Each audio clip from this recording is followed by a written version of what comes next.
देख रहे हैं एकेएस ऑनलाइन क्लासेस। यहाँ आपको क्लास 11th और 12th का फिजिक्स, केमिस्ट्री, मैथ का कंप्लीट एनसीईआरटी तैयारी, बोर्ड एग्जाम स्ट्रेटजी और इंपॉर्टेंट क्वेश्चन बिल्कुल फ्री मिलेंगे। अगर अभी तक चैनल को सब्सक्राइब नहीं किया है तो ज़रूर कीजिए। अब शुरू करते हैं आज का टॉपिक। हेलो फ्रेंड्स, आप देख रहे हैं एकेएस ऑनलाइन क्लासेस। मैं हूं अजय सोनी। चलिए आज का वीडियो स्टार्ट करते हैं। आज हम लोग देखेंगे एनसीईआरटी का एक्सरसाइज 5.2 मैथ्स का। तो फ्रेंड्स, ये वीडियो बहुत इंपॉर्टेंट होने वाला है। इस चैप्टर से क्वेश्चन एग्जाम में पूछे जाते हैं, तो ये वीडियो आप लास्ट तक नंबर 5। अब इस क्वेश्चन में जो फार्मूला यूज होगा वो हम लोग देख लेते हैं। तो देखिए, ये u है और नीचे v है। तो जब u और बाई v का डिफ्रेंसिएशन क्या होता है वो हम लोग देख लेते हैं।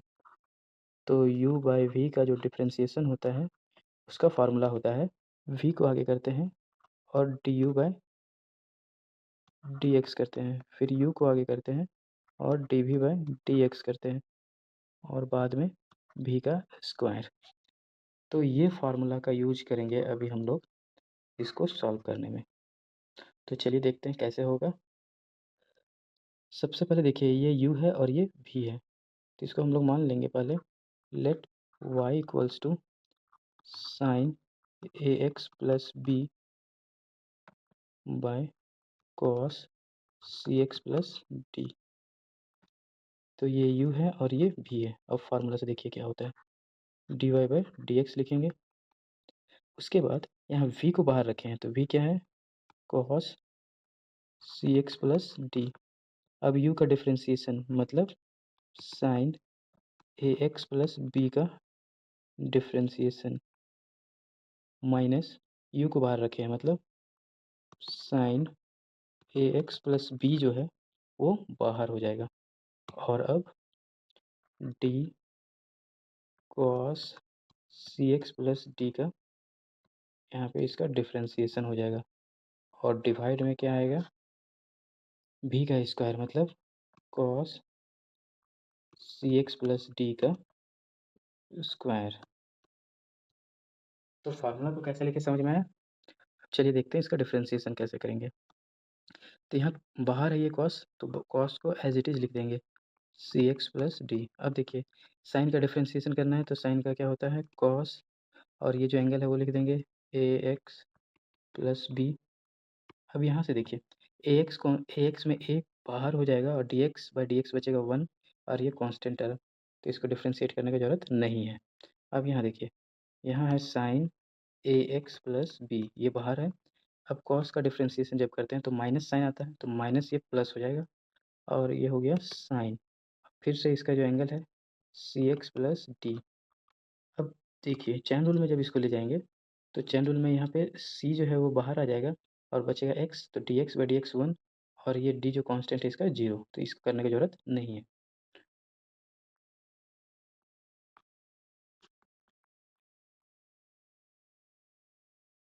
अब देखिए नीचे क्या है, कॉस स्क्वायर सी एक्स प्लस डी। अब क्या करेंगे कि यहाँ बीच में प्लस है, अब इस टर्म को दोनों में अलग अलग सेपरेट कर देंगे। तो चलिए देखते हैं, यहाँ पे होगा cos c x plus D into ए, और ये cos A x plus B. तो यहाँ पे इसको सेपरेट कर देते हैं, तो ये हो जाएगा कॉस स्क्वायर सी एक्स प्लस डी प्लस, अब यहाँ पे सेपरेट करेंगे तो sign a x plus B, ये जो सी है उसको आगे लिख लेते हैं, और फिर साइन